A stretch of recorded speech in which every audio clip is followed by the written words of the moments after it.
नमो अरिहन्ताणं नमो सिद्धाणं नमो आयर्याणं नमो वज्रायाणं नमो लोये सवसावोणम् मोक्षमार्गस्य नेतारं भेत्तारं कर्म भूभृतां ज्ञातारं विश्वतत्त्वानां वन्दे तद्गुणलब्धये वन्दे तद्गुणलब्धये वन्दे तद्गुणलब्धये। तत्वार्थ सूत्र पर हमारी चर्चा चल रही है। वंदे तद्गुण लब्धये, इस पद का कोई अर्थ बताएगा मुझे?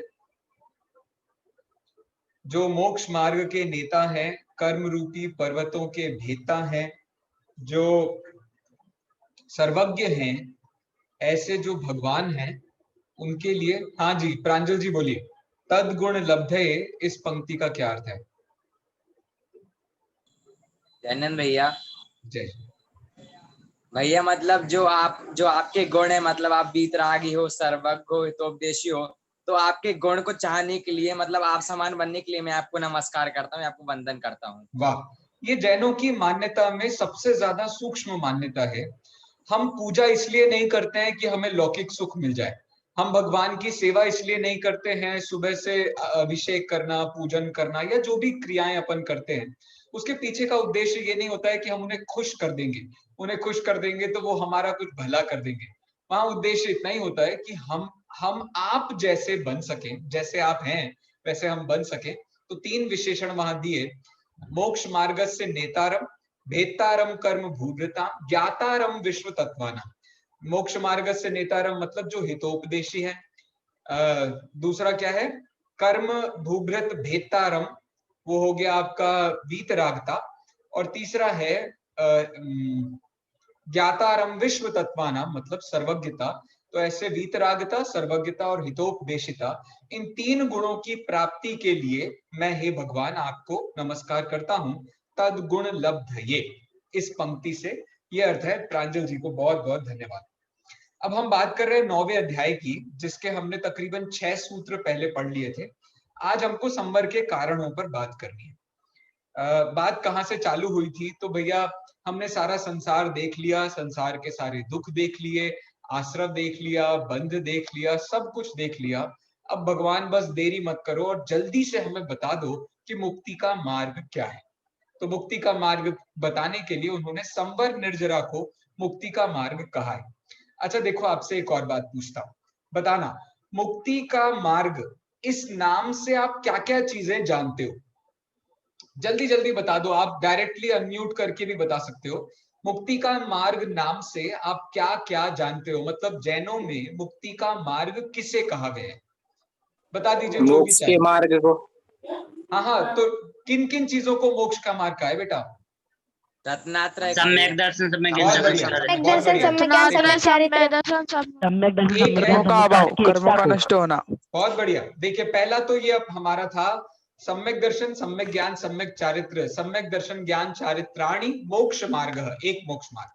दूसरा मोक्ष मार्ग तत्वों के माध्यम से, जैसा मैंने आपको अभी बताया, संवर निर्जरा को भी मोक्ष मार्ग कहते हैं। तीसरा कोई बता सकता है? कर्मों का नष्ट होना। कर्मों का नष्ट होना आया ना, संवर निर्जरा। कर्म पूरे नाश हो जाएंगे तब तो मोक्ष ही हो जाएगा, फिर मोक्ष मार्ग कैसे रहेगा? तो अपन तो बात कर रहे हैं मोक्ष मार्ग की। तो संवर निर्जरा को मोक्ष मार्ग कहा। तीसरा कोई बता सकता है? आत्म ध्यान। ये संवर निर्जरा में नहीं आया।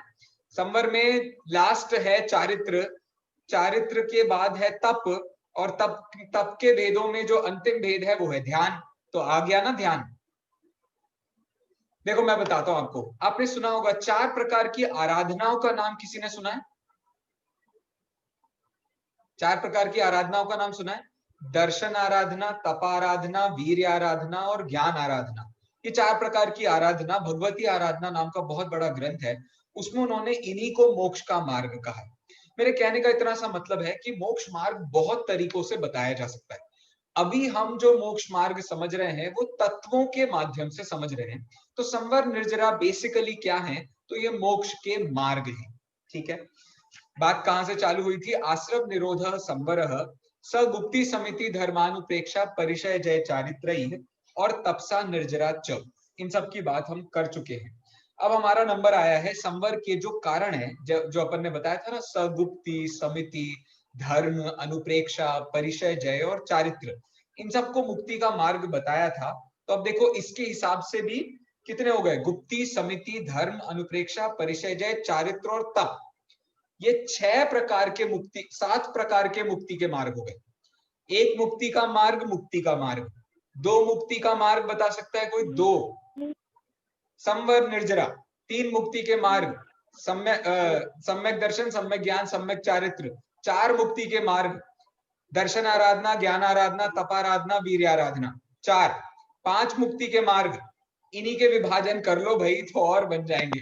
ऐसे 5 6 7 आप चाहे जितने चाहे उतने उसके विभाजन कर सकते हो। यदि आपको होमवर्क चाहिए तो मैं आपको ये होमवर्क दे सकता हूँ, आप चाहें तो और खोजें मोक्ष मार्ग के नाम से और कौन कौन सी चीजें हैं जिनको मोक्ष मार्ग माना जा सकता है। तो अब सबसे पहले इसमें कौन सा आया? गुप्ति। गुप्ति की परिभाषा दी उन्होंने 4थे नंबर के सूत्र में। सभी मेरे बाद सूत्र को जरूर पढ़ें। सम्यक योग निग्रहो गुप्ति ही, सम्यक योग निग्रहो गुप्ति। बहुत बढ़िया। और कोई पढ़ रहा है कि भैया? भर गया, पेट भर गया। अच्छा ठीक है, चलो। सम्यक योग निग्रहो गुप्ति, यहाँ पर परिभाषा भी दी है और यहाँ पर भेद भी दिया है। कोई मुझे बता सकता है यहाँ इस सूत्र में भेद कहाँ बताए गए हैं? गुप्ति के, गुप्ति के भेद कहाँ बताए गए हैं इस सूत्र में? कोई बता सकता है मुझे? योग में। हाँ, अरे वाह यार, पारस जी तो आज बिल्कुल मूड में है। प्रतीक जी ने भी उत्तर दिया। योग में वो 3 प्रकार के भेद बताए गए, अभी आते हैं। सूत्र का सामान्य अर्थ क्या है? सम्यक प्रकार से योग का निग्रह करना उसे गुप्ति कहते हैं। तो सम्यक प्रकार से योग को रोकना, योग मतलब क्रियाएं, कौन कौन सी क्रियाएं? तो मन की क्रिया, मन वचन काय क्रिया और काय की क्रिया, इन तीनों प्रकार की क्रिया को जहां रोका जाता है उसको हम कहते हैं संवर। तो एक काम करता हूं मैं बिल्कुल ऐसे बैठ जाता हूं। हो गई मेरी काय की गुप्ति? नहीं। अच्छा, मैं एक काम करता हूँ, 2 मिनट के लिए चुप हो जाता हूँ। आप लोगों को शायद वो ज्यादा इंटरेस्टिंग लगेगा, लेकिन ठीक है। अच्छा, थोड़ी देर के लिए मैं बिल्कुल मन को रोक लेता हूँ। ये इसको हम गुप्ति कहेंगे? नहीं। नहीं। तो देखो इसका, हाँ बहुत बढ़िया, इसका जवाब देखो मैं आपको दिखाना चाहता हूँ। इसका जवाब सर्वार्थ सिद्धि नाम का एक ग्रंथ है, उसमें उन्होंने इसका बहुत ही सुंदर जवाब दिया। देखो यह 4थे नंबर का सूत्र है, योगों का सम्यक प्रकार से निग्रह करना उसे गुप्ति कहते हैं। यहाँ देखो आपको ये दिख जाएगा। पेन पेंसिल कहाँ गई मेरी? अरे हाइट फ्लोटिंग नहीं है। चलो आप बिल्कुल यहाँ बीच में देखना, 4थे नंबर का सूत्र जहां बताया उसकी 3rd लाइन में, इस प्रकार सम्यक विशेषण युक्त संक्लेश को उत्पन्न नहीं होने देने रूप योगादि योनि योग निग्रह से कायादि योगों का निरोध होने पर तन निमित्तक कर्म आश्रव नहीं होता है, इसलिए संवर की प्रसिद्धि जान लेना चाहिए। मतलब यहाँ पर, हाँ बहुत बढ़िया, यहाँ पर जो सम्यक शब्द का प्रयोग किया गया है उसके माध्यम से ये बताया गया कि सम्यक शब्द में वो राज बैठा हुआ है, जिसके कारण सम्यक के कारण अपन उसको संवर कहते हैं। तो मन वचन काय की क्रिया को रोकने का नाम समझ लीजिए गुप्ति नहीं है। उसको रोक करके बिल्कुल चुप हो जाना, कुछ नहीं करना, इसका नाम गुप्ति नहीं है, बल्कि वास्तविक गुप्ति है सम्यक। तो सम्यक शब्द से उस संवर का रिलेशनशिप है, ऐसा यहाँ आचार्य देव ने बताया। कोई बता सकता है मुझे सर्वार्थ सिद्धि ग्रंथ के लेखक का नाम क्या है? पूज्यपाद स्वामी।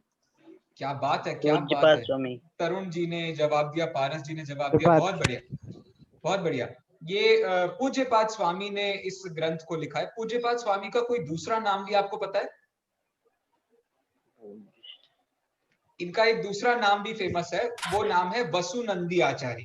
ये नंदी संघ के आचार्य थे, कुंदकुंदाचार्य की परंपरा में हुए आचार्य थे। जैसे कुंदकुंदाचार्य का दूसरा नाम है पद्मनंदी, ऐसे ही करके ये नंदी, हाँ, ये नंदी संघ कहलाता है और नंदी संघ में होने वाले ये एक बहुत विशेष आचार्य थे। चलिए, तो यहाँ आपको ये समझ में आया, योग के 3 अर्थ होते हैं, मन, वचन, काय। अब ये योग के 3 अर्थ होते हैं। देवनंदी, हाँ, तरुण जी ने जवाब दिया है, सही है, मैं थोड़ा मिस हो गया, देवनंदी नाम है उनका, सही बोल रहे हैं। चलिए, योग शब्द के 3 अर्थ होते हैं, मन, वचन, काय। ये तत्वार्थ सूत्र में कहीं आया है क्या? तत्वार्थ सूत्र में योग को 3 प्रकार का कहते हैं, मन, वचन, काय। ये तत्वार्थ सूत्र में कहीं आया है क्या?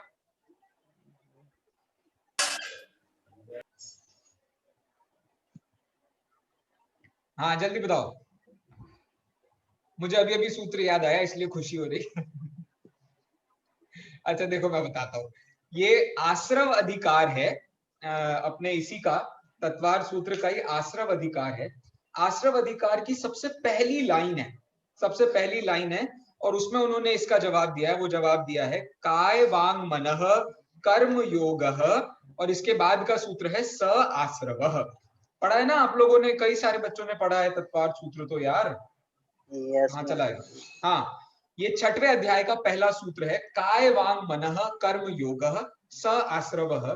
तो काय मतलब काय, वांग मतलब वचन, और मनः मतलब मन। तो मन वचन काय को हम योग कहते हैं। तो मन वचन काय के योग का सम्यक प्रकार से रुक जाना, इसे हम कहते हैं गुप्ति। चलिए, गुप्ति से थोड़ा सा आगे बढ़ते हैं। गुप्ति के बाद सेकंड नंबर पे आता है समिति। समिति, सम इति समिति।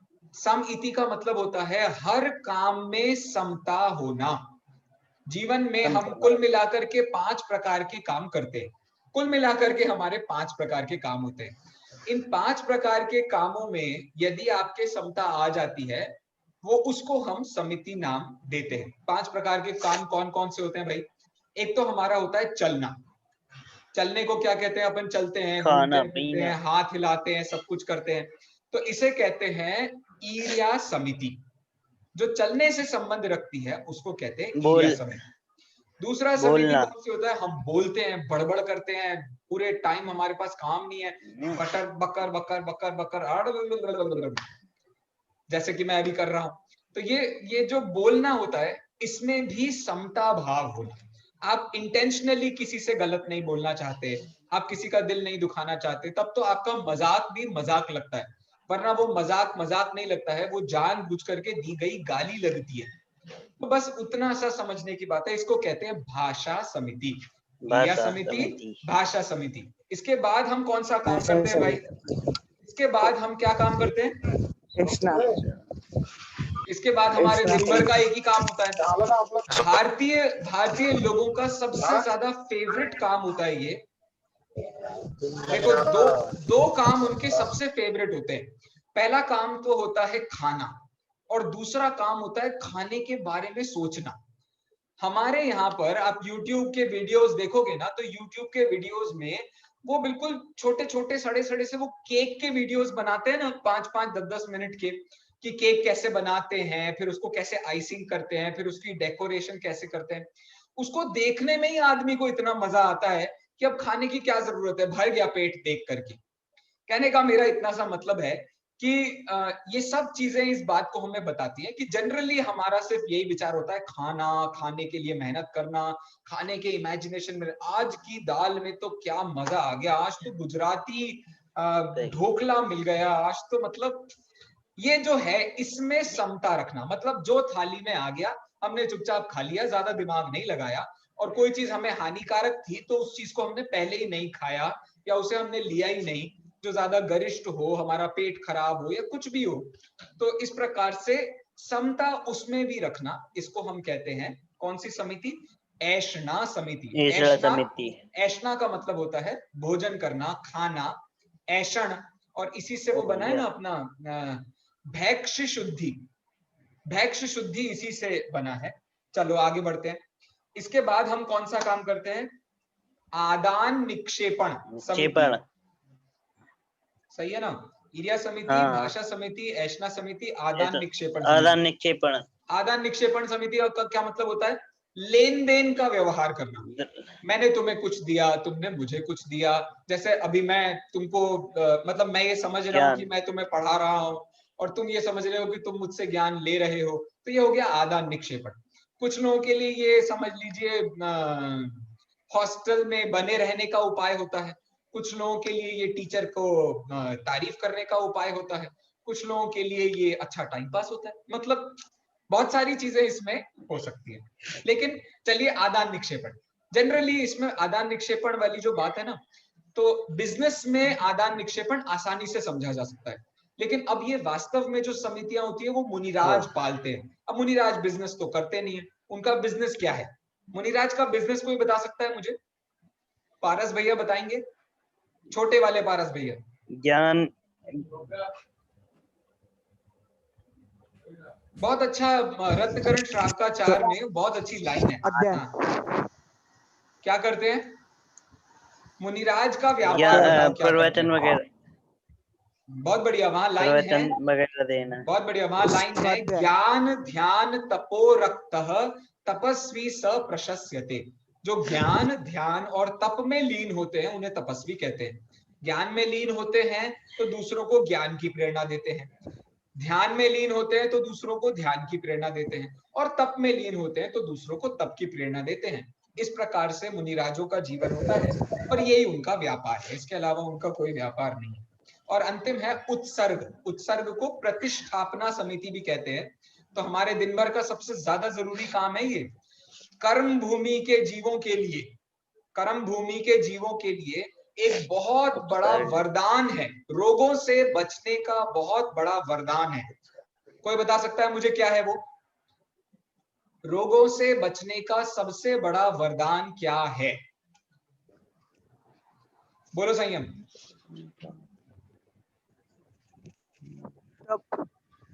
अरे मैं थोड़ी फनी बात कह रहा हूं। कहने का मेरा इतना सा मतलब था, जो रोगों से बचने का सबसे बढ़िया दो उपाय हैं। एक तो कुछ खाओ मत और दूसरा निकाल दो। यदि खाओ तो पचा लो, तो निकाल दो, तो रोगों से आप बच जाओगे। ये पेट में रहता है तो वो कीड़े पैदा करता है, सारे रोग पैदा करता है, आपको आधे से ज्यादा तकलीफें इसी की है। तो एक तो हो गया पेट का काम। तो या तो ऐसा खाओ मत जो पेट खराब करे, और यदि खाओ तो फिर उसे निकालो। उसे भर के रखना तो कोई उपाय नहीं है। तो जनरली हमारे ये 5 ही काम होते हैं दिन भर के, और ये 5 काम आचार्य देव ने समिति में डाले हैं। समिति शब्द में भी उन्होंने देखो एक बहुत सूक्ष्म विचार रखा है। पूज्यपाद स्वामी ने यहाँ भी एक बहुत अच्छा उपाय बताया। उन्होंने उपाय ये बताया, यहाँ भी आपको सम्यक शब्द लगा लेना चाहिए। मतलब सम्यक ईर्या, सम्यक भाषण, सम्यक ऐशना, सम्यक आदान निक्षेपण और सम्यक उत्सर्ग। आदान निक्षेपण। इस प्रकार से सम्यक शब्द को आपको सब में लगा लेना चाहिए, वरना बाकी सब भी जबरदस्ती हो जाएगी। जैसे आपने यदि किसी बच्चे को गाली दी और मैंने आपसे कहा चुप हो जाओ, तो आपको लगेगा कि आपके साथ जबरदस्ती हो रही है। तो बताओ, आपने समिति का पालन किया क्या? नहीं। आपकी समिति का पालन तो तब होगा जब आपको भी वो बात समझ में आएगी और आप सहजता से उसे स्वीकार करोगे, तब जाकर के वो सम्यक शब्द का अर्थ हमको समझ में आएगा। तो इस प्रकार से आप वहां देखें तो वो भी बहुत अच्छा उन्होंने वहां उपाय बताया है। तो ये हो गया गुप्ती और समिति। 2 मिनट में जरा मुझे शॉर्ट में बता दीजिए, कोई हमारा 9th क्लास का बच्चा जरा इतना बता दे कि गुप्ती की परिभाषा क्या है और उसके भेद क्या है। शॉर्ट में फटाफट बता दीजिए। कोई 9th क्लास का विद्यार्थी बता दे।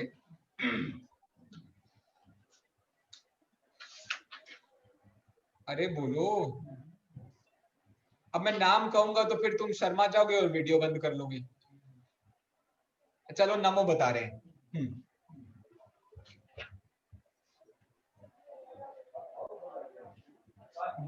हाँ बोलो। जितना समझ में आया उतना बोलो यार। गुप्ती का मतलब क्या होता है? गुप्त हो जाना। गुप्त का मतलब हो जाना चुप हो जाना। मतलब आप चुप हो जाना। हाँ। अब मतलब कि जैसे क्या बोलते हैं, आपने बताया था कि जैसे अपन मतलब कोई भी अपने पे कुछ भी बोल रहा है उसका आंसर ना देना, मतलब जैसे अपने को कोई गाली बक रहा है तो उसका रिप्लाई नहीं करना, तो फिर अपनी मतलब गुप्ती मतलब अपने इसमें ही वो रहना। ये तो थोड़ा सा समिति में चला गया, लेकिन कोई बात नहीं। देखो परिभाषा थी सम्यक योग निग्रहो गुप्ति। आप मेरे साथ सूत्र पढ़ेंगे ना तो आपको बहुत जल्दी से चीजें समझ में आ जाएंगी। सम्यक योग निग्रहो गुप्ति मतलब सम्यक प्रकार से योगों का निग्रह करना, उसको कहते हैं गुप्ती। गुप्ती। इसके 3 भेद होते हैं, मन गुप्ती, वचन गुप्ती, काय गुप्ती और काय गुप्ती। बहुत बढ़िया। अब मुझे समिति बताओ, कोई 9th क्लास का बच्चा जरा समिति बताएगा।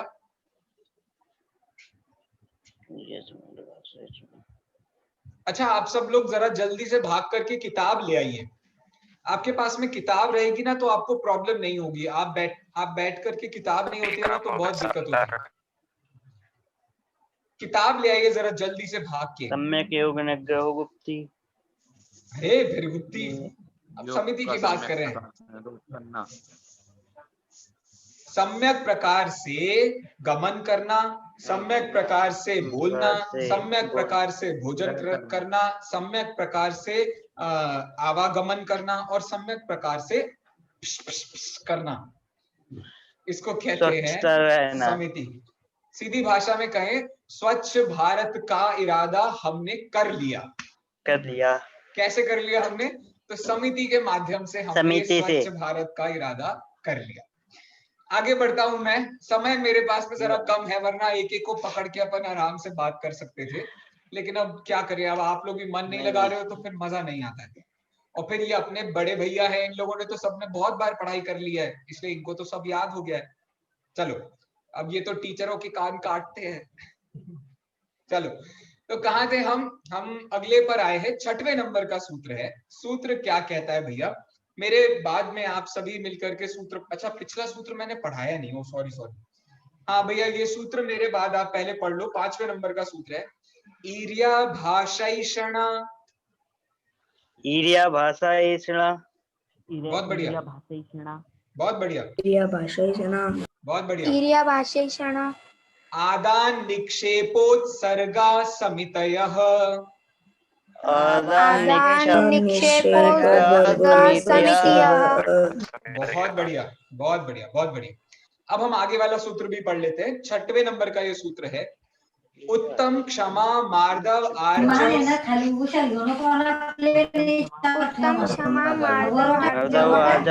उत्तम क्षमा मार्दव आर्जव। सत्य शौच संयम तपः त्याग। संयम तप त्याग। आकिंचन्य ब्रह्मचर्याणि धर्मः।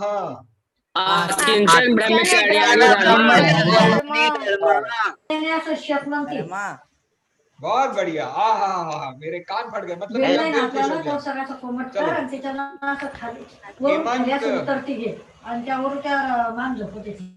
अरे हेमंत बेटा अपने आसपास जरा थोड़ा सा धीरे बोलने को कहो ना।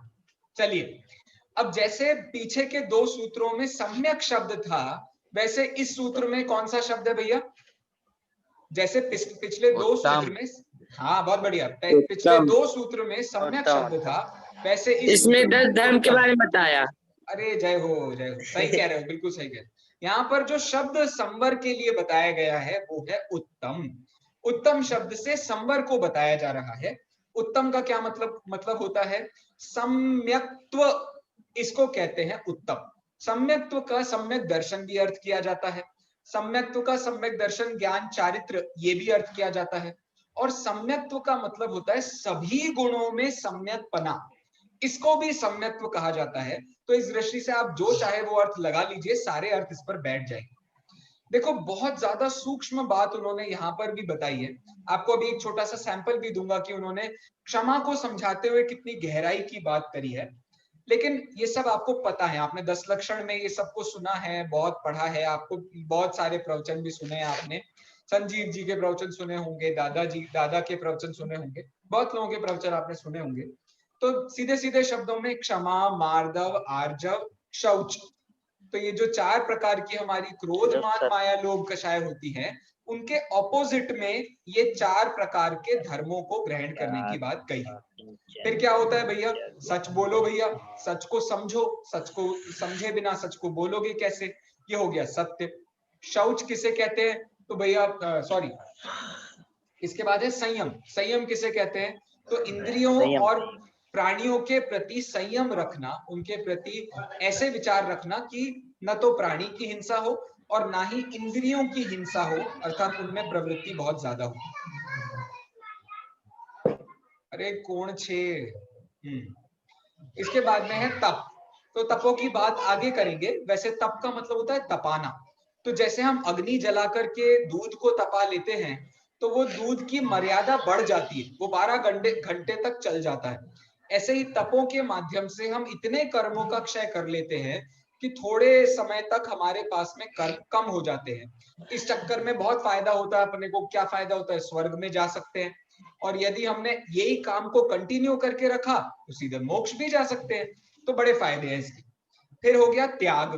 त्याग का मतलब क्या होता है? तो 4 प्रकार के दान बताए जाते हैं। तो 4 प्रकार के दानों का ऐसा त्याग करना कि दोबारा से आपको उन्हें पाने की इच्छा ना हो, इसे कहते हैं त्याग। जैसे आहार दान। आहार दान का मतलब क्या हुआ? आहार दे दिया। अब आहार दे दिया तो भावना आहार देने की नहीं है, सामने वाला अच्छा बॉडी बन जाएगी, उसकी बात नहीं हो रही है। इसकी बात हो रही है कि एक बार आपने आहार दे दिया तो आहार देने पर आपका विचार ये बन रहा है कि मैं अब जीवन में ऐसी अवस्था को प्राप्त कर लूं कि मुझे कभी आहार ग्रहण नहीं करना पड़े। आपने पढ़ा नैवेद्य का सूत्र पढ़ा है कभी? कोई मुझे नैवेद्य का छंद बता सकता है जो अपन पूजा में पढ़ते हैं ना? नैवेद्य का मंत्र होता है। नैवेद्य का मंत्र कोई बता सकता है? देव शास्त्र गुरु पूजन से मुझे नैवेद्य का छंद बता सकता है कोई? ओम ह्रीं श्री देव शास्त्र गुरुभ्यो सुधारोग विनाशनाय नैवेद्यम पामिति स्वाहा। अरे पामती नहीं होता है ये निर्वपामीति। माँ में बड़ी की मात्रा है और त में छोटी की मात्रा है, लेकिन चलो ठीक है। यहाँ मुझे इतना बताना था कि जैसे निर्वपामिति।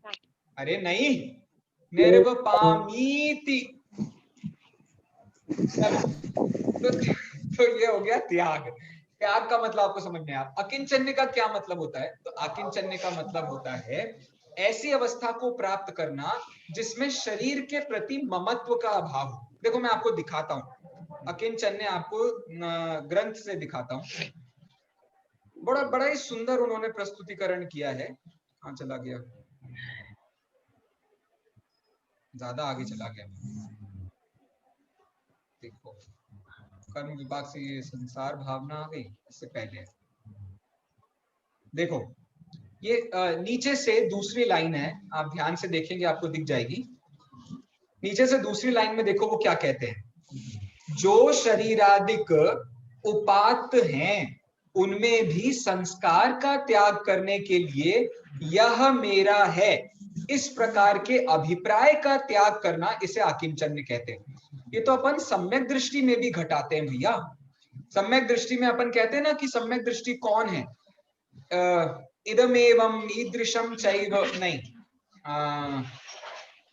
कहाँ गया, यह मेरा है, मैं इसका हूं, इस प्रकार के एकत्व ममत्व का जहां त्याग होता है वहां हम सम्यक्त्व की बात करते हैं। वो इस बात को यहाँ आकिंचन्य में बता रहे हैं। देखो मैं आपको क्षमा भी पढ़ के एक बार बताना चाहता हूँ। देखना आप क्षमा का कितना बढ़िया स्वरूप लिखा है। थोड़े जल्दी पढ़ता हूँ, आप समझने की कोशिश करना। हाँ, ये जो शंका लिखा हुआ है, शंका से चौथी लाइन है। शरीर की स्थिति के कारण की खोज करने के लिए पर कुलों में जाते हुए भिक्षु को दुष्ट जन गाली गलौच करते हैं, उपहास करते हैं, तिरस्कार करते हैं, मारते पीटते हैं और शरीर को ताड़ित मरोड़ित मरोड़ते हैं, तो भी उनके कलुषता का उत्पन्न न होना क्षमा है। मतलब कैसी भी खराब से खराब अवस्था आ जाए, आपके विचारों में से कभी भी क्षमा भाव का दूर न होना, इसकी बात यहाँ पर उन्होंने करके ये बताया है कि कैसे ये 10 धर्म होते हैं और इसमें बहुत बड़ी बात होती है। ब्रह्मचर्य धर्म की उन्होंने 2 प्रकार से व्याख्या करी, एक स्व ब्रह्मचर्य और एक पर ब्रह्मचर्य। पर ब्रह्मचर्य का मतलब होता है यदि कोई स्त्री है तो उसके लिए कहेंगे पर पुरुष के प्रति विचार नहीं करना, पर पुरुष में पहले रमण किया हो तो उसका विचार नहीं करना, और स्त्री और पुरुष है तो उसके लिए कहेंगे कि पर स्त्री के प्रति विचार नहीं करना, उसमें रमणता की हो तो उसमें रमणता नहीं करना। तो इस प्रकार से ये तो हुआ पर ब्रह्मचर्य। स्व ब्रह्मचर्य क्या होता है? तो अपनी आत्मा में लीन होना, इसे ब्रह्मचर्य कहते हैं। तो इस प्रकार से ये सारे के सारे जो 10 प्रकार के धर्म हैं उनकी बात हुई। इसके बाद चलते हैं अपन 7वें नंबर के सूत्र पे। 7वें नंबर के सूत्र में उन्होंने अनुप्रेक्षा बताई है। बहुत ही सुंदर और मार्मिक विवेचन है। सूत्र मेरे पीछे आप सब पढ़ना। अनित्य, अशरण, संसार, एकत्व, ममत्व।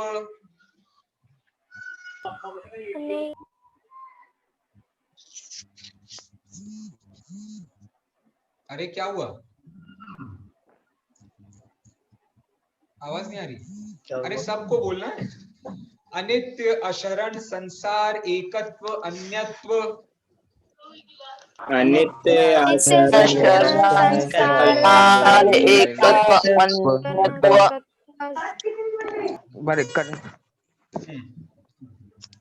अशुचि, आश्रव, संवर, निर्जरा, लोक, बोधि दुर्लभ।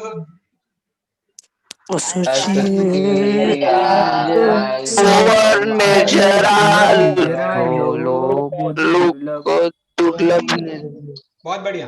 धर्म स्वाख्या तत्वानुचिंतनम अनुप्रेक्षा। धर्म स्वाख्या तत्वानुचिंतन अनुप्रेक्षा। बहुत बढ़िया। देखिए अब यहाँ पर क्या बता रहे हैं वो, यहाँ पर बहुत गहरी बात यहाँ भी वो बताना चाह रहे हैं। स्वाख्या तत्वानुचिंतनम अनुप्रेक्षा, जो अपने अपने आप की प्रसिद्धि कराए। अपने आप की प्रसिद्धि कराए मतलब अपने ही ज्ञान में अपनी महिमा की प्रसिद्धि कराए, ऐसे स्व आख्याह तत्वानुचिंतनम अनुप्रेक्षा, उस माध्यम से तत्वों का अनुचिंतन करना, उसे अनुप्रेक्षा कहते हैं। तो देखो 2 प्रकार की भावनाएं होती, ये जो भावनाएं हैं इनको 2 प्रकार में विभाजित किया गया है।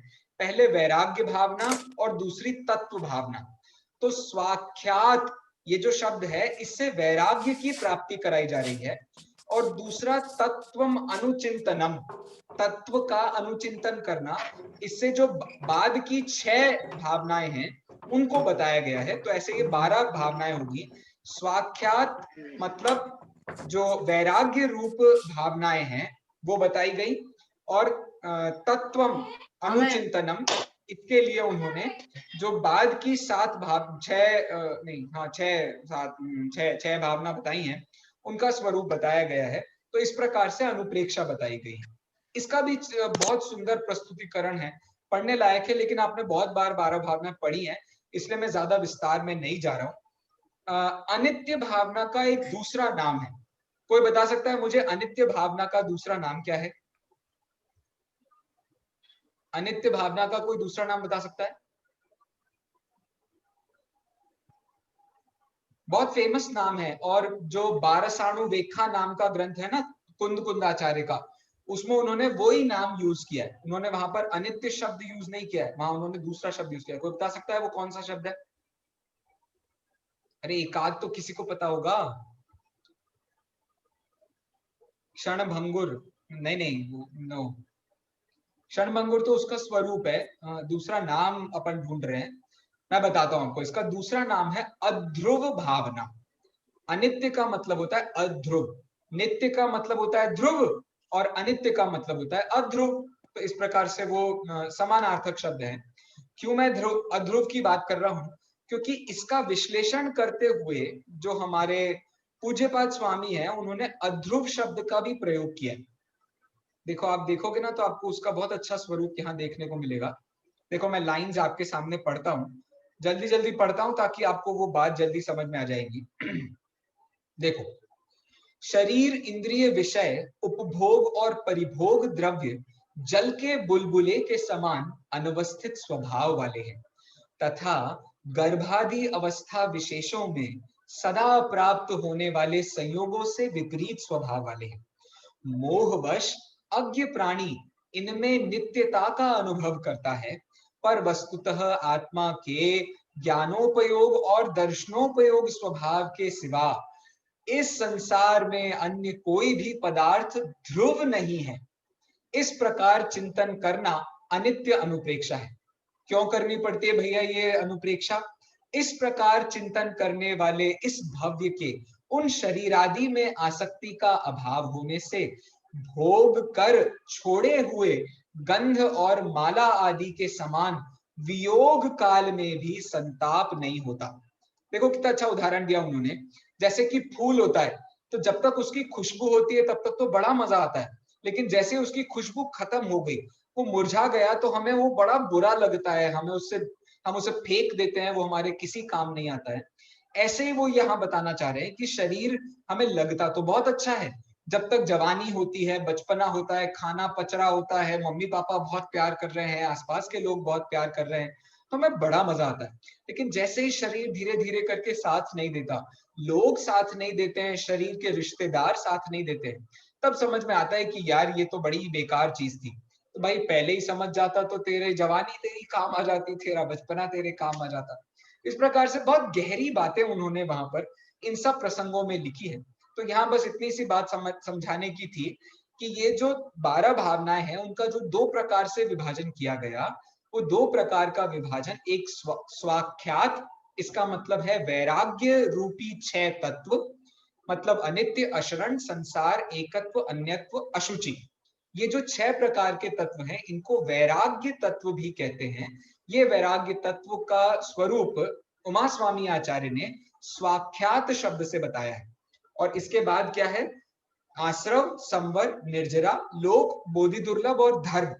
ये जो 6 हैं, ये 6 तत्व रूपी अनुप्रेक्षा कही जाती हैं, और इसको उमा स्वामी आचार्य ने तत्वम अनुचिंतनम, तत्व अनुचिंतन के नाम से बताया है। इस प्रकार से ये 6 के विभाजन से 12 प्रकार की अनुप्रेक्षा हो जाती है। तो आज का जो अंतिम विषय है, अब अपन उसके पास जा रहे हैं। उससे पहले जरा मैं 1 मिनट किसी से पूछ लूं क्या? बस इतना मुझे बता दीजिए कि जो हमने अनुप्रेक्षा नहीं, हाँ, धर्म पढ़ा था, धर्म शब्द, धर्म की जो व्याख्या थी उसमें संवरपना किस शब्द से घटित होता है? धर्म जो अपन ने पढ़ा था, धर्म में संवरपना किस शब्द से घटित होता है? कोई बता रहा है क्या भैया? आप डायरेक्ट अनम्यूट करके बोल सकते हैं, हैंड रेज करने की जरूरत नहीं है। उत्तम। क्या बात है तनिष्क ने ये मारा। कौन सा चौका चल रहा है आजकल आईपीएल में पता नहीं, जो भी है, उत्तम। ये उत्तम शब्द से उन्होंने संवर को बताया, बहुत बढ़िया। अब है अनुप्रेक्षा। अनुप्रेक्षा में संवर को घटाइए। अनुप्रेक्षा में संवर किस शब्द के माध्यम से घटित होगी, या किन शब्दों के माध्यम से घटित होगी? कोई बता सकता है?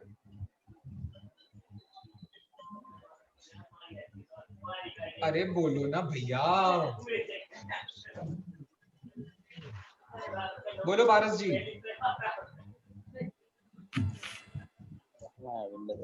चलो, अनुप्रेक्षा में जो संवर घटित होता है वो होता है स्वाख्यातत्वानुचिंतनम, मतलब स्व की ख्याति के लिए तत्वों का जो अनुचिंतन होता है, इसी का नाम संवर है। और इसी के कारण अनुप्रेक्षा की इतनी महिमा है कि 12 प्रकार की भावनाओं को बहुत ही सुंदर प्रस्तुतिकरण किया है पूज्यपाद स्वामी ने। बहुत अच्छे अच्छे शब्दों का प्रयोग, जैसे सत्य आया ना, धर्मों में एक सत्य आया था, पीछे भाषा समिति आई थी। भाषा समिति और सत्य में क्या अंतर है, तो इतना सूक्ष्मता से पकड़ करके उन्होंने बताया। भाषा समिति में तो बोलने का संबंध है, लेकिन यहाँ सत्य में सत्य को जानने से लेना देना ज्यादा है। आपको यदि सही पता ही नहीं होगा तो आप सही बोलोगे कैसे? तो अब आपको बोलना जरूरी हो जाएगा, तो आप सत्य को जानने का समय खो दोगे। इस प्रकार से बहुत सूक्ष्मता से उन्होंने वो बातों को बताया है। आगे बढ़ता हूं मैं। परिशः जय, ये अंतिम हमारा आज का विषय है। परिशः जय पर हमें बात करनी है। परिशः जय का सूत्र मेरे साथ सभी पढ़िए। मार्गाच्यवन निर्जरार्थम परिशोढव्याः मार्ग- परिशहाः। मार्गाचरण मार्गाश्चवन निर्जरार्थम परिशोधव्य परिशोधः परिसहा। परिसः। बहुत बढ़िया। तो देखिए इसका स्वरूप कितने अच्छे से बताया गया है। एक बार मैं आपको ये भी शेयर करता हूं, आप देखना। देखो, हाँ, यहाँ बिल्कुल सबसे ऊपर दिया हुआ है, मार्ग से च्युत न होने के लिए, मार्ग से च्युत न होने के लिए। कौन से मार्ग से भैया? संवर निर्जरा के मार्ग से। संवर निर्जरा का मार्ग मतलब कौन सा मार्ग? सम्यक दर्शन, सम्यक ज्ञान, चारित्र का मार्ग। तो सम्यक दर्शन, ज्ञान, चारित्र रूपी जो मोक्ष मार्ग है, उससे च्युत न होने के लिए और कर्मों की निर्जरा करने के लिए जो सहन किए जाते हैं उन्हें परिशह कहते हैं। तो सहन करने को परिशह कहा है। देखो हमारे यहाँ बहुत ज्यादा महिमा होती है।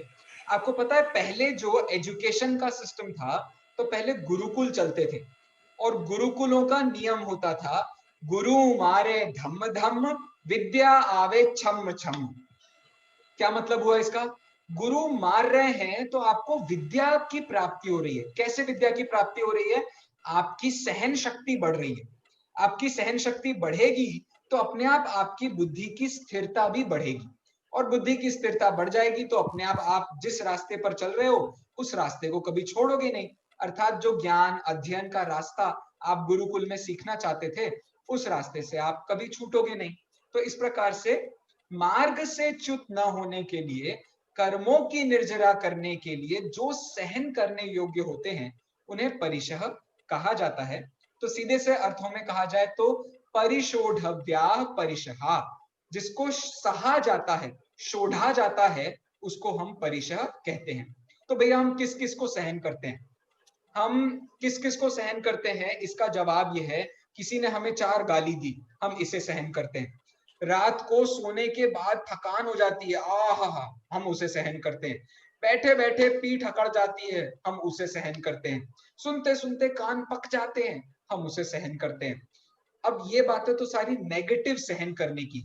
भाई साहब और भी बहुत सारी चीजें होती है सहन करने की। जैसे कोई आदमी आपसे बहुत चिकनी चुपड़ी बातें कर रहा है और बाद में आपकी जान ले लेगा, जैसे मंत्रियों के साथ होता है, बड़े बड़े बिजनेसमैन के साथ होता है। कोई नौकरी चाहिए किसी आदमी को तो वो पहुंच गया एक बड़े बिजनेसमैन के पास, सर आपकी कंपनी का टर्नओवर तो इतना ज्यादा है, सर आप तो इतने ज्यादा महान है, आपने कितनी मेहनत करी है, आपके अलावा समझदार प्राणी कौन है इस दुनिया में? आप ही तो हो जो सारी कंपनियों को चला रहा है, बाकी सारी कंपनियां तो कंप्यूटर की फेल हैं, एकमात्र एसर के आप जो सीईओ हो, आप ही बहुत महान हो। क्यों हो रहा है भाई साहब ये सब? ये 2 कारणों से हो रहा है, एक अच्छी सैलरी और दूसरा काम नहीं करना है आदमी। अब काम नहीं करना है तो इसको कहते हैं मार्ग से च्युत हो जाना, और अच्छी सैलरी तो इसका मतलब सहना कुछ पड़े नहीं जिंदगी में, कोई प्रॉब्लम्स हमको किसी भी प्रकार की होनी नहीं चाहिए, सोर्स लग जाए तो काम बन जाएगा।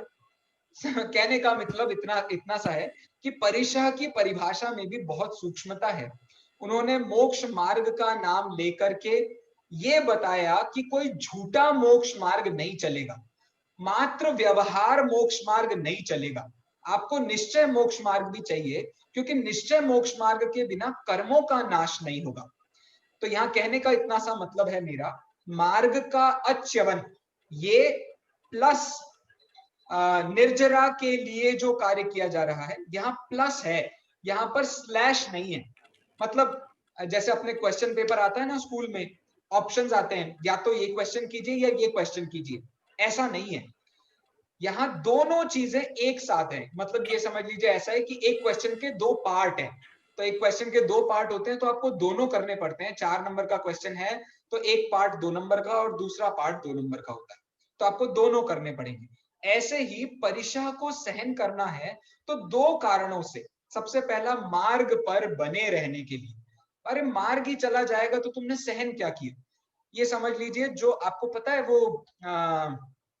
वो केस था ना, एक आज से 4-5 साल पहले, सल्लेखना या समाधि को उन्होंने आत्मघात घोषित कर दिया था। ऐसा एक केस था ना, याद आ रहा है किसी को? ऐसा एक कोर्ट में केस प्रस्तुत हाँ किया भैया गया था। था। हाँ हाँ, ऐसा एक केस प्रस्तुत किया गया था जिसमें ये बताया गया था जिसमें ये बताया गया था कि जो समाधि होती है, संलेखना होता है, ये तो सुसाइड है, ये तो आपके मार डालने के उपाय हैं। वहां पर उन्होंने इस सूत्र के इस छोटे से अंश को प्रस्तुत किया, मार्गाच्यवन, मतलब मार्ग से च्युत न होना। मतलब कि जो हमारे यहाँ परिशह सहन कराए जाते हैं या सहन करने की प्रेरणा दी जाती है, वो इसलिए नहीं की जाती है कि आदमी की सहन शक्ति बढ़ जाए, इसलिए कराई जाती है क्योंकि उसने एक मार्ग पर चलने की कसम खाई थी, सम्यक दर्शन ज्ञान चारित्र को प्राप्त करने की कसम खाई थी, मुक्ति को जाने की कसम खाई थी। तो उस मार्ग को बनाए रखने के लिए सहन शक्ति बढ़ाना ये बहुत ज्यादा जरूरी हो जाता है, इसी को हम परिशह कहते हैं। तो परिशह को सहन शक्ति बढ़ाने की दृष्टि से देखा जाए तो इसे कहते हैं मार्गाच्यवन, सॉरी इसे कहते हैं मार्गाच्यवन। और परिशह को कर्मों के नाश करने के लिए कहा जाए तो इसे कहते हैं निर्जरा। तो इस प्रकार से परिशह जय में भी बहुत बड़ा पेट है इसका, आप जितना जितना उसमें बात को रखना चाहें सब कुछ उसमें रखा जा सकता है। अब इसके भेदों का बहुत अच्छा सूत्र है, तो मैं सम्यक जी से निवेदन करूंगा इसके बाद का जरा सूत्र पढ़ दीजिए, 9वें नंबर का सूत्र। भैया बुक नहीं है। अरे तो तुम्हारी जय हो, मैंने कहा था ना किताब सबको रखना है अपने पास में। चलो ओम जी पढ़ रहे हैं। पास है ही नहीं भैया, मंदिर में भी नहीं है यहाँ पास। तो फोन में खोल लो राजा बेटा। चलो कोई बात नहीं, कोई और पढ़ दे जरा जिसके पास पुस्तक हो।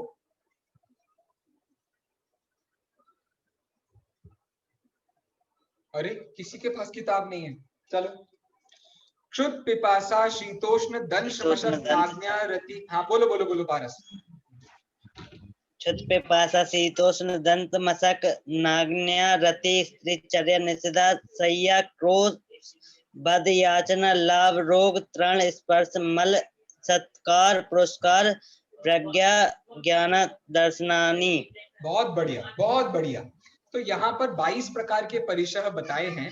शब्द बड़े ही सरल हैं। क्षुधा का मतलब भूख लगना, तृषा का मतलब प्यास लगना, ठंडी गर्मी, मच्छरों का काटा जाना, नग्नता, अरति मतलब दुख होना कोई, स्त्री, चर्या, निषद्या, चर्या का मतलब गमन करना, निषद्या का मतलब बैठना, शय्या का मतलब लेटना, आक्रोश वध मार डालना, याचना भीख मांगना, अलाभ कोई लाभ नहीं होना, रोग हो जाना, तृण स्पर्श मतलब वो छोटे छोटे तिनके लग जाना शरीर पे, चलते चलते कोई कांटा फंस जाना, मल सत्कार पुरस्कार प्रज्ञा अज्ञान और अदर्शन। इस प्रकार से इन्होंने बहुत सारे 22 परिशह बताए हैं। सरल है वैसे, शब्द तो आपको समझना कठिन नहीं है, ये सब हमको सहन करना पड़ता है अपनी जिंदगी में। आप यदि जिंदगी को बहुत सूक्ष्मता से देखें तो आपको 22 परिशहों के अलावा आपको भी इसके अलावा और कुछ सहना नहीं पड़ता। कौन कौन सी चीजें आपको सहन करनी पड़ती हैं? आपको तारीफ सहन करनी पड़ती है, इसे कहते हैं प्रज्ञा।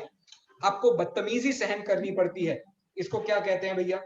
इसको कहते हैं अज्ञान अदर्शन। आपको जैसे वो नहीं होता है बुढ़ापा होने पर आदमी को बेड सोर हो जाते हैं, वो है शैया का परिशह सहन करना। बैठे बैठे आपको साइटिका का दर्द हो जाता है, पीठ में कमर में दर्द हो जाता है, क्या है ये? तो ये निषद्या का परिशह है। गमन करते करते आदमी को परिशह हो जाता है भैया, कोई हड्डी सरक गई या कहीं से कोई चोट लग गई या कुछ हो गया, तो ये गमन करने का परिशह। तो इस प्रकार से बहुत सारे परिशह हमको सहन करने पड़ते हैं। इसके बाद इस परिशह के विषय को बहुत विस्तार से बताया गया है। 10वें नंबर के सूत्र से लेकर 17वें नंबर के सूत्र तक इसका बहुत बड़ा विस्तार किया गया है। ये गुणस्थानों के माध्यम से इसका स्वरूप बताया गया है। 1 मिनट में अपन यहाँ आएंगे। मैं सिर्फ आपके सामने इतनी सी बात रखना चाहता हूँ इस विषय की भूमिका के लिए। कोई मुझे ये बता सकता है कि इतने सारे मतलब 8 सूत्र, 8 9 10 नहीं 8 9 हाँ 10 सूत्रों का वर्णन, इतना बड़ा वर्णन परिशह के लिए क्यों किया गया? और भी तो चीजों के लिए विस्तार से गुणस्थान वगैरह का वर्णन किया जा सकता था, कर्मों का वर्णन किया जा सकता था, यहाँ पर उन्होंने 10 सूत्रों के माध्यम से परिशह क्यों समझाया? कोई बता सकता है मुझे? सिर्फ एक बच्चा कोई बता दे तो मैं मान जाऊं। क्योंकि उसी से मुनि दीक्षा धारण करने का भाव होता है। अरे यार कैसी बात कर रहे हो, मुनियों को ही तो वास्तविक परिचय होते हैं, तो ये तो बाकी सब बातों के लिए भी सही हो जाएगा ना। गुप्ती का भी विस्तार कर देते, फिर तो समिति का भी विस्तार कर देते। हाँ भी, हाँ भैया नमो जी बोल रहे हैं। जैसे अपन ये सब सहन करते हैं, मुनिराज जैसे ये सहन करते हैं, सब कुछ ये परिसर सहते हैं, फिर तो उनको मतलब मुक्ति का मतलब उनके कर्म नष्ट, मतलब कर्म उनके वो हो जाते, क्या बोलते, नष्ट हो जाते पूरे कर्म, इसीलिए तो उनको मतलब उसके कारण वो कर्म बढ़ाते नहीं और अपन कर्म बढ़ाते हैं। देखिए आप जो बात कह रहे हैं वो बातें बाकी के जितने संवर के कारण हैं उन सब पर घटित हो रही हैं। मेरा प्रश्न ये था कि यहाँ इस ही मतलब ये परिशह जय को ही 10 सूत्रों में क्यों बताया, मतलब सहन शक्ति की बात को इतना ज्यादा क्यों हाईलाइट कर रहे हैं? देखो इसका मैं छोटा सा कारण बताता हूं आपको। इसका कारण ये है, मुनियों को अधिक होता है। इसका कारण ये है श्वेतांबर और दिगंबर परंपरा में अंतर। देखिए कुंद उमा स्वामी आचार्य ने ये जो ग्रंथ लिखा वो पहली शताब्दी में लिखा। पहली शताब्दी में उन्होंने एक ग्रंथ लिखा। उनसे बड़े आचार्य मतलब उनसे उम्र में बड़े आचार्य कौन थे? कुंदाचार्य थे, जिनको इनका पट्ट गुरु भी कहा जाता है। तो कुंदाचार्य थे। कुंदाचार्य ने अष्टपाहुड़ नाम का ग्रंथ लिखा। अष्टपाहुड़ ग्रंथ से पहले लोहाचार्य वगैरह हुए हैं और उससे पहले भद्रबाहु स्वामी हुए। तो ये जो दिगंबर श्वेतांबरों के बीच का विभाजन हुआ था वो हुआ था भद्रबाहु स्वामी के टाइम पर, जो 12 साल का अकाल आया था ना, कहानी आपने बहुत बार सुनी होगी। उस अकाल के कारण ये सब कुछ प्रॉब्लम्स खड़ी हुई, और प्रॉब्लम्स खड़ी होने के बाद श्वेतांबर ये जो मार्ग खड़ा हुआ, ये मार्ग ऐसे खड़ा हो गया कि शिथिलाचार उनको प्रचार करना था। उन्होंने कहा कपड़े पहने पहने मोक्ष हो जाएगा। उन्होंने कहा अरहंत भगवान भी खाना खा सकते हैं, स्त्रियों को भी मोक्ष हो सकता है, स्त्रियां भी नग्न होकर के मुक्ति को प्राप्त कर सकती हैं। वो मल्लीनाथ भगवान है, उनको उन्होंने स्त्री बना दिया, मल्ली स्त्री से मुक्ति की प्राप्ति हो जाएगी। यहाँ कहने का यह मतलब है कि उन्होंने सहन शक्ति के वास्तविक स्वरूप को नहीं समझा, परिशह जय के वास्तविक स्वरूप को नहीं समझा। इस कारण से उमा स्वामी आचार्य ने इस पूरे प्रकरण को बहुत विस्तार से समझाने की कोशिश की है। बहुत सूक्ष्मता में आपको जाना पड़ेगा, बहुत इतिहास पढ़ना पड़ेगा, तब जाकर के आपको ये बात समझ में आएगी जो मैं कहना चाह रहा हूं। इस प्रकार का विषय का प्रस्तुतिकरण फूलचंद जी सिद्धांत शास्त्री ने इसी सर्वार्थ सिद्धि का जो प्रारंभ है उसमें किया है। चलो अंतिम बात कहकर के मैं अपनी बात पूरी करता हूं। ये जो पूरा का पूरा आगे का प्रकरण है उसमें 10वें और 11वें नंबर का, 10वें 11वें 12वें, ये जो 3 सूत्र दिए गए हैं, इन 3 सूत्रों में गुणस्थानों के माध्यम से परिशह जय बताया है। यहां उनके कहने का मतलब ये है 14 प्रकार के परिशह जो 10वें और 12वें गुणस्थानवर्ती जीव होते हैं उनको 14 प्रकार के परिशह होते हैं, 14 प्रकार के परिशह उनको पाए जाते हैं। जो अरहंत भगवान होते हैं उनको एकादश मतलब 11 प्रकार के परिशह पाए जाते हैं। और जो बाकी के सारे जीव हैं, मतलब पहले गुणस्थान से लेकर 9वें गुणस्थान तक के जितने भी जीव हैं, उन सबको सारे के सारे 22 के 22 परिशह होते हैं। 22 के 22 परिशह होना अलग बात है, और एक ही समय में 22 के 22 परिशह होना अलग बात है। एक ही समय में कम से कम एक परिशह और ज्यादा से ज्यादा 19 परिशह हो सकते हैं। फिर से बोलता हूं, एक समय में कम से कम एक परिशह और ज्यादा से ज्यादा 19 परिशह हो सकते हैं। बाकी की सारी बात मैंने गुणस्थानों के माध्यम से कही है। अभी अपना समय गुणस्थानों का नहीं है, इसलिए मैं विस्तार से आपको उसकी बात नहीं कर सकता हूं। इसके बाद 13 से लेकर 16 नंबर के सूत्रों में उन्होंने कर्मों को घटाया है। ज्ञानावरणे प्रज्ञा ज्ञाने, इस सूत्र का मतलब है ज्ञानावरण नाम का जो कर्म होता है उसके कारण प्रज्ञा और अज्ञान नाम का परिशह होता है। इसके बाद के सूत्र में कहते हैं दर्शन मोहांतरायोः अदर्शना लाभौ, जो दर्शन मोहनीय है और अंतराय है, इन दोनों के कारण अदर्शन और अलाभ नाम का परिशह होता है। चारित्र मोह के कारण देखो उन्होंने बहुत सारे परिशह बताए, नग्नता, अरति, स्त्री, निषद्या, आक्रोश, याचना, सत्कार, पुरस्कार। तो 7 प्रकार के परिशह उन्होंने बताए, और बाकी के जितने परिशह हैं, देखो 7 परिशह ये हो गए, 8, 9, 10, 11, तो 22 में से 11 परिशह तो इन 7 कर्मों के हैं, मतलब मुख्यतया ये ज्ञान जो अघातिया कर्म के हैं, और एक अकेला जो वेदनीय कर्म है उसको 11 परिशह मिले। इसके अलावा जितने भी हैं, जैसे लेटना है, उठना बैठना है, चलना है, ये सब किस में जाएंगे? बैठना तो चलो उन्होंने चारित्र मोह में डाला, लेकिन जो लेटना है उसको उन्होंने वेदनीय में डाल दिया। फिर देखिए जैसे और कौन कौन से परिचय हैं, जैसे भूख लगी आपको, प्यास लगी आपको, ठंडी लगी आपको, गर्मी लगी, ये सब क्या है? ये सब वेदन है ना, हम महसूस करते हैं। ये जो महसूस करना है उसके कारण इसको वेदनीय कर्म में डाला है। तो इस प्रकार से कर्मों की बात भी हुई, गुणस्थानों की भी बात हुई, और इस प्रकार से पूरा का पूरा ये जो परिशह जय का स्वरूप है वो हमने देखा। अगले कक्षा में हम चारित्र पर विशेष प्रकार से बात करेंगे। चारित्र और तप, ये दोनों प्रकरण अपन को लेना है ध्यान से पहले पहले का, तो वो प्रकरण अपन अगली कक्षा में करेंगे। अपने पास में 2-3 मिनट है, आपको कुछ पूछना है तो आप पूछ सकते हैं।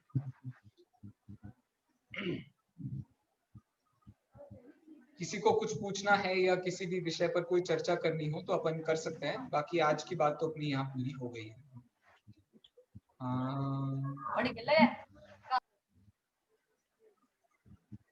हाँ, देखिए ओम जी ने बहुत अच्छा एक जवाब दिया था कि परिश्रमों के कारण लोगों को बहुत सारी मिथ्या मान्यताएं होती हैं, तो वास्तव में यही मिथ्या मान्यता किसकी? तो श्वेतांबर दिगंबर के बीच में ये जो झगड़ा है वो ही वास्तव में उसकी मिथ्या मान्यताओं का विशेष रूप से कारण बना। और कुछ भाई साहब? मेरे ख्याल से आज के लिए इतना बहुत है। प्रवचन सार का और समय सार का मंगलाचरण पढ़ के अपन आज की कक्षा को पूरा करेंगे। एस सुर सुर वंदिदं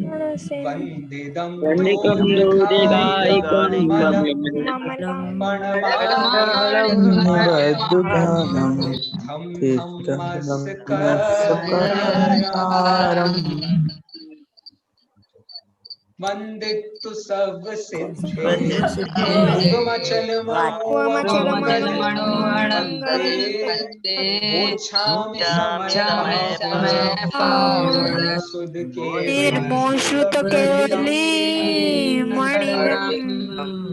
बोलिए महावीर भगवान की